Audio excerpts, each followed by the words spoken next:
नमस्कार, हेडलाइंस बिहार देख रहे हैं आप। मैं हूं आपके साथ प्रियांक सौरभ। हरिवंश नारायण सिंह जो कि राज्यसभा में उपसभापति हैं, वो काफी दुखी हैं 2 दिन पहले जो सदन में हुआ उस व्यवहार से। किसान बिल को लेकर जिस तरीके से जो कुछ व्यवहार किया गया है उससे वो काफी नाराज हैं और इससे आहत उन्होंने एक खत लिखा है राष्ट्रपति के नाम। आप स्क्रीन पर वो खत देख रहे हैं। उन्होंने लिखा है, आदरणीय महामहिम जी, कल दिनांक 20 सितंबर 2020 को राज्यसभा में जो कुछ हुआ उससे पिछले 2 दिनों से गहरी आत्मपीड़ा, आत्मतनाव और मानसिक वेदना में हूँ।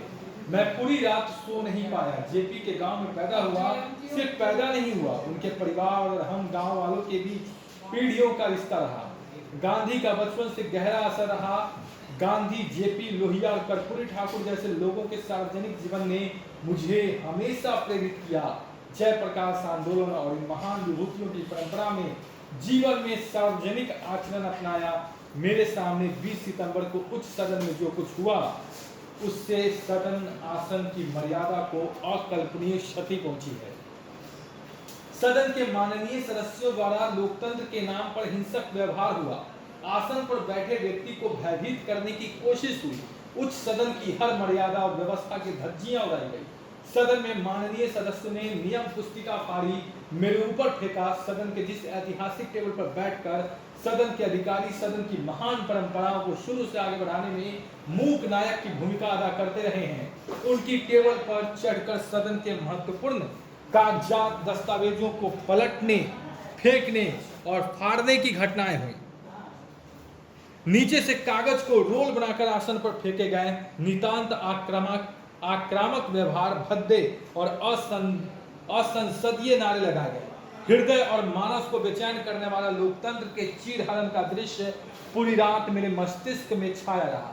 सो नहीं सका। स्वभावतः अंतर्मुखी हूँ, गांव का आदमी हूँ।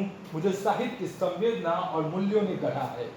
सर, मुझसे गलतियां हो सकती है, पर मुझ में इतना नैतिक साहस है कि सार्वजनिक जीवन में खुले रूप से स्वीकार करूं। जीवन में किसी के प्रति कटु शब्द शायद ही इस्तेमाल किया हो, क्योंकि मुझे महाभारत का यक्ष प्रश्न का एक अंश हमेशा याद है। यक्ष ने युधिष्ठिर से पूछा, जीवन का सबसे बड़ा आश्चर्य क्या है? युधिष्ठिर ने उत्तर दिया कि हम रोज कंधों पर सब लेकर श्मशान जाते हैं, पर हम कभी नहीं सोचते कि अंततः जीवन की यही नियति है।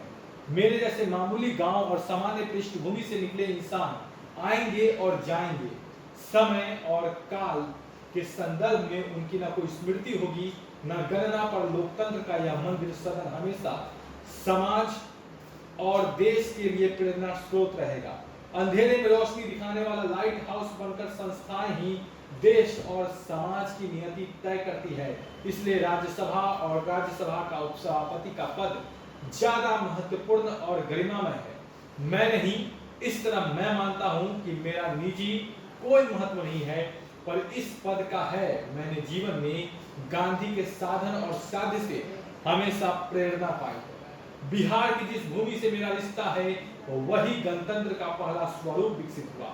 वैशाली का गणतंत्र, चंपारण के संघर्ष ने गांधी को महात्मा गांधी बनाया। भारत की नई नियति लिखने की शुरुआत वहीं से हुई।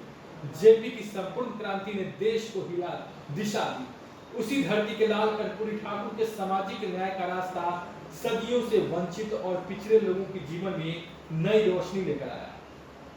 उस धरती, माहौल, संस्कार और परिवेश से निकले मेरे जैसे गांव के मामूली इंसान की कोई पृष्ठभूमि नहीं है। हमारी परवरिश किसी अंग्रेजी स्कूल में नहीं हुई। खुले मैदान में पेड़ के नीचे लगने वाले पाठशाला से संस्कार का प्रस्फुटन हुआ।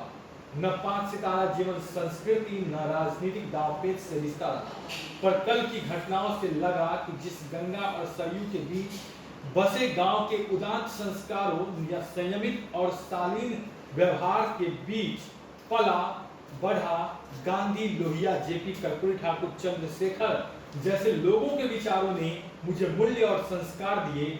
उनकी ही हत्या मेरे सामने कल उच्च सदन में हुई। भगवान बुद्ध मेरे जीवन के प्रेरणा स्रोत रहे हैं। बिहार की धरती पर ही आत्मज्ञान पाने वाले बुद्ध ने कहा था, आत्मदीपो भव। मुझे लगा कि उच्च सदन के मर्यादित पीठ पर मेरे साथ जो अपमानजनक व्यवहार हुआ उसके लिए मुझे एक दिन का उपवास करना चाहिए। शायद मेरे इस उपवास से सदन में इस तरह के आचरण करने वाले माननीय सदस्यों के अंदर आत्मशुद्धि का भाव जागृत हो। यह उपवास इसी भावना से प्रेरित है। बिहार की धरती पर पैदा हुए राष्ट्र कवि दिनकर 2 बार राज्यसभा के सदस्य हैं। कल 23 सितंबर को उनकी जन्मतिथि है। आज 22 सितंबर सुबह से कल 23 सितंबर सुबह तक इस अवसर पर 24 घंटे का उपवास मैं कर रहा हूँ। कामकाज की गति न रुके, इसलिए उपवास के दौरान भी राज्यसभा के कामकाज में नियमित व सामान्य रूप से भाग लूंगा। पिछले सोमवार 14 सितंबर को दोबारा मुझे उपसभापति का दायित्व दिया गया तो मैंने कहा था इस सदन में पक्ष एवं विपक्ष में से एक वरिष्ठ जिम्मेदार प्रखर वक्ता एवं जानकार लोग मौजूद हैं। हम सब लोग उनके योगदान को समय समय पर देखते हैं। मेरा मानना है वर्तमान में हमारा सदन प्रतिभावान एवं कमिटेड सदस्यों से भरा हुआ है। इस सदन में आदर्श सदन बनने की पूरी क्षमताएं हैं। जब जब बहसें हुई हमने देखा है, पर महज एक सप्ताह में मेरा ऐसा कटु अनुभव होगा आहत करने वाला कल्पना नहीं की थी।